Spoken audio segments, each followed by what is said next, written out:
It's just picking up. Wanted to try and see how many more I can get here today. So I'm starting on 23, and I'm gonna make another video just going over systems real quickly. So hey, 23 is the exponent problem. Okay, just checking our exponent properties. So anytime we have a fraction, okay, and we're simplifying exponents, I like to simplify the numerator, then simplify the denominator. So I have 3m to the fourth power times n. All that's raised to the third power. So my power to anytime I have a power raised to another power, okay, I can multiply those exponents. So 3, right? 3 is now raised to the third power. M is raised to the fourth, so now it's raised to the 12th. N is raised to the first, so now it's raised to the third. And that's multiplying to this parenthesis over here, which is just 2m squared n to the fifth times p. Okay, so that's my numerator. I'm not even gonna look at my denominator yet. Now I'm gonna clean it up. So 3 cubed is 27, okay? And my coefficients are 27 and 2, so I can multiply my coefficients. So 27 times 2 is 54. I got m to the 12th times m to the second. When I'm multiplying the same base, I can add the exponents. So that's m to the 14th. n to the third times n to the fifth, okay? Add my exponents, that's n to the 8th. And then I just have a lonely p, right? Nothing to combine it with, right? That's my numerator. My denominator is 6, m to the 4th, n to the 9th, p to the 8th. Okay? So now I just simplify, right? I got a coefficient divided by a coefficient. All right, I can divide those, right? 56 divided by 54 divided by 6 is 9. And then I can use my quotient rule here, right? If I have 14 m's in the numerator, right, m to the 14th, and then m to the 4th in the denominator, there's more m's in my numerator. How many more? 10, okay? So it's m to the 10th. All right, my n's, I have more n's in the denominator. So my n stays in the denominator. How many more n's? Just 1, so my exponent is 1. And then I've 1p in the numerator, 8 p's in the denominator. So there is 7 more p's in the denominator. So my answer is 9m to the 10th over n times p to the 7th. Okay, so 9m to the 10th times n, so it's d. Okay, I'm actually, let's see. I'm not gonna do 24 because it's the same skill. I guess the only thing to mention there is we end up with an answer. I think we end up with 25x to the negative 6, and then y to the 8th. Yeah, so I guess I am doing it. All right, negative exponent though, I can move it where it's not. So if I have a negative exponent in my numerator, I don't want to leave it like that. To be totally simplified, I need to move that x to the negative 6 to the denominator where it belongs. Now it's x to the positive 6. Okay. All right, so here I'm actually gonna skip 25, okay, because that's kind of the same concept we just talked about, exponent rules. I'm gonna get through as many as I can. The dimensions of a rectangular garden can be represented by 2x plus 11 and 3x plus 5. What's the area of the garden? Okay, well, it's rectangular. We know that the area is length times width. And I have my length and I have my width, okay? I have my dimensions. So I can multiply those, right? So the area is equal to 2x plus 11 times 3x plus 5. So anytime I have binomial times a binomial, I can FOIL, okay? So that gives me 6x squared. First, outside plus 10x, inside plus 33x, and then last would be plus 55. All right, 11 times 5. So when I simplify that, I get 6x squared plus 43x plus 55. Okay, H. All right. Hey, so 27 was kind of funky. You had to figure out that this model representation here could be, like, we have our key here, right? So if I have 2 of these white blocks, that means I have 2 x squareds, right? So my polynomial is 2x squared. All right, I have 4 of these where each of those is a negative x, so minus 4x. And 3 of these, each of those is a negative 1, so minus 3. And then my goal was to figure out which of these simplifies to be exactly this. And I believe my answer was B, because I can combine like terms, right? I have 3x squared minus 7x plus 1 minus all this, right? So the only thing that I think can trick kids here really is when I'm subtracting a whole quantity right here, okay, each of the signs inside there has to change, okay? So this is really 3x squared minus 7x plus 1 minus x squared minus negative 3x, so that'd be plus 3x, and minus positive 4. Now I can combine like terms, okay? So I have 3x squared minus 1x squared gives me 2x squared. I have negative 7x plus 3x gives me negative 4x. And I have positive 1 minus 4 gives me negative 3. So yeah, that's exactly what I started with. So my answer is B. All right, here we go. So 28. All right, completely factored. So here you're gonna see something like this. Anytime your leading coefficient has a variable, you're probably gonna have to factor out a GCF. So the greatest thing that's in common here is 2x. And when I factor out 2x, I'm left with x squared minus 100. And this is a quadratic that I can simplify, right? Because a lot of kids just chose f, okay, or said that's correct, f is correct. All right, unfortunately it is not, because this can be factored into two smaller binomials, okay? So we're looking for a number that would multiply to negative 100 and add up to 0, right? Because I don't have it in that standard form, right? Instead, this is missing right now.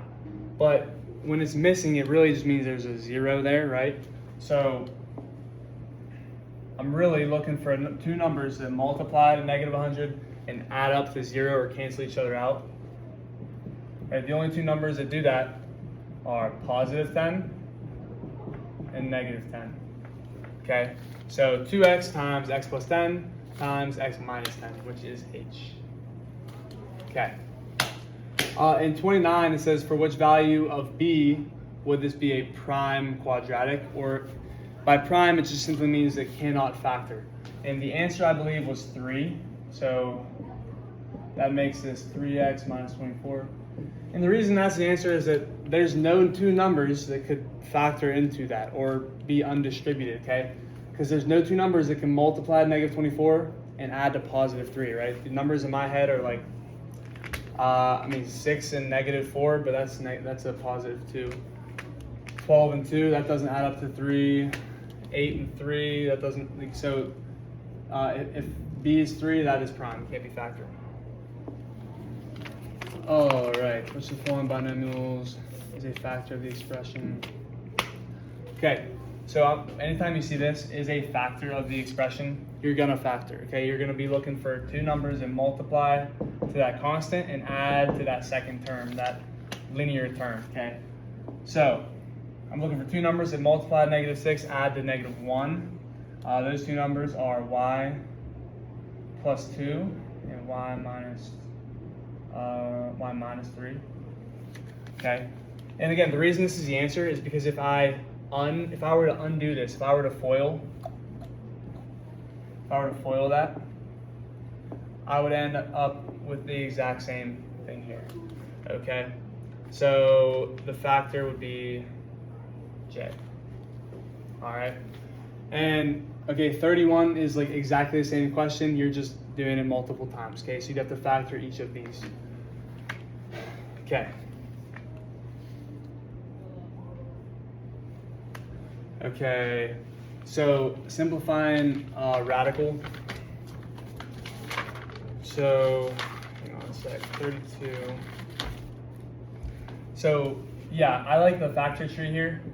So I know that 845, like anytime you have a big number, just use your calculator, divide until you figure out, what it's divisible by, and then you just go from there. So I figured out that 845 could be divided by 169 and 5, and then 13 and 13. So anytime I use factor tree, I like to go write that square root and write all of the factors underneath the square root, okay? And the reason I like to do that is because I'm looking for perfect squares, okay? And I'm looking for pairs because it's a square root, okay? So 13 times 13 is 169, which is a perfect square. So I'm just gonna write that here. It's in parentheses, 169. Anytime I have a perfect square, I can take the square root of that. So the square root of 169 is 13. And because I took the square root of it, it's not under my square root, my radical anymore, okay? The only thing that is still under my square root is anything I didn't take the square root of, which I didn't take the square root of 5, so that stays. And that's my answer, okay? 13 square root of 5. All right, so the next question, it's like cube root. So just like I looked for pairs here, like 13, 13, when I'm doing cube root, I'd be looking for like triples, okay? So if I would want to be looking for any number that comes up 3 times, okay? And like for example, if I had something and I factored it out and it looked like 2 times 2 times 2 times 2 times 3 times 3, okay? I'd be looking for that triple right there, okay? It's supposed to be cube root, all right? And 2 times 2 times 2 is 8, and the cube root of 8 is 2, so I'd be able to take the cube root of it, and then anything that I didn't have a triple of stays underneath my square root, right? 2 times 3 times 3, all right? And 2 times 3 times 3 is 6, 18. So that answer would be 2 root 18. 2 times the cube root of 18. Okay, I know that's not that problem, but I just wanted to give you a simpler version here. All right, just make sure that if you have cube root, we're looking for triples. Okay. Okay, so GCF. So remember, GCF, we're looking for the largest number, the largest factor that can divide into each of these. Okay, so it's for me, I have a pretty easy time. You know, especially when there's smaller numbers like this, like there's only a couple numbers that divide into both 10 and 5, and the largest one is 5. Right? It can't be 15 because 15 can't divide into 10, okay? And then whenever it comes to variables, right, that's x to the third power, that's x to the first power. When I'm finding the GCF, I look for the smaller, like the smaller factor of the variable. And the reason is, if I chose x to the third power, which is easy to do because it's like greatest common factor, and people think big number, okay, big factor. All right, however, x to the third cannot divide into x to the first power. That's why I choose the smaller one, because x to the first power can divide into x to the third. Okay, so my answer would be x to the first, and then y to the fifth and y to the sixth, I choose the smaller one. All right, that's my answer. All right, so which of the following values will make relation A a function? All right, I'll tell you what it cannot be. It could not be 4. It could not be 7.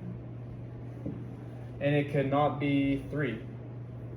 Because replacing x with either of those numbers would give me an input. All right, I'll just give you one example. Like for 3, I have 3, 5 already. If I chose A to substitute in for x, I would have 3, 6. And there's an input value, an x value, 3, that has 2 different output values or y values. Can you even see this? I hope so.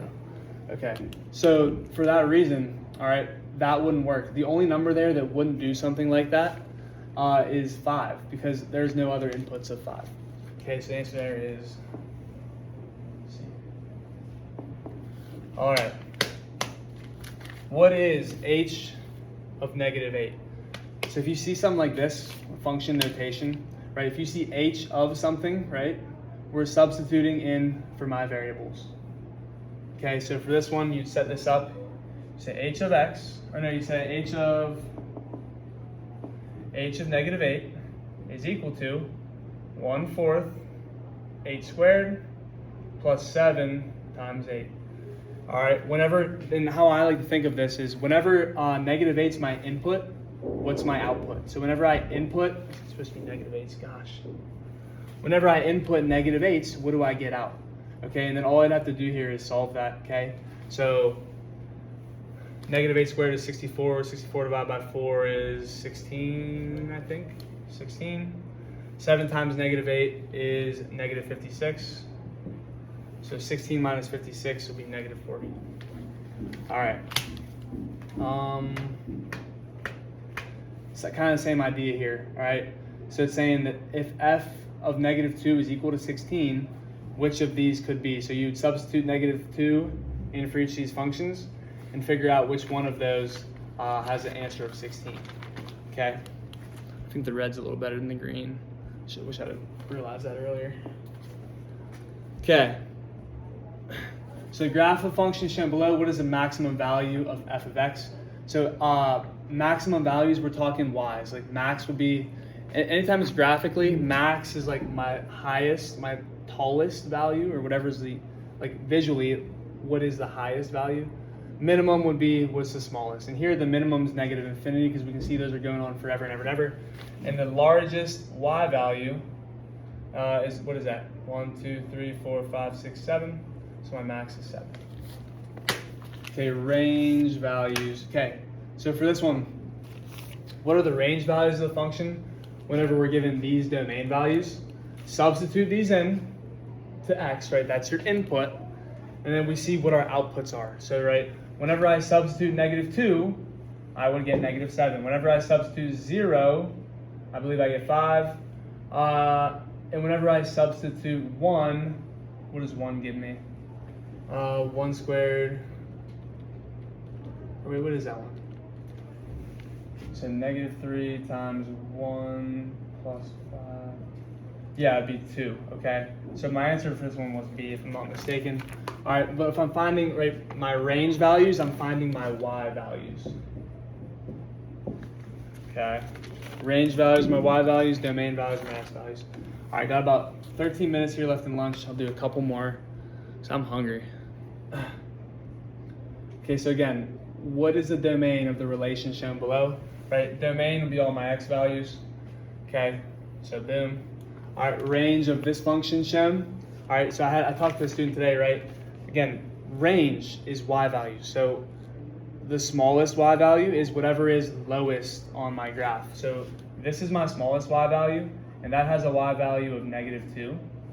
All right, this is my tallest or my largest y value. That has a y value of 1, 2, 3, 4, 5, 6. So my range, right, my y values are greater than or equal to -2 and less than or equal to 6. Okay.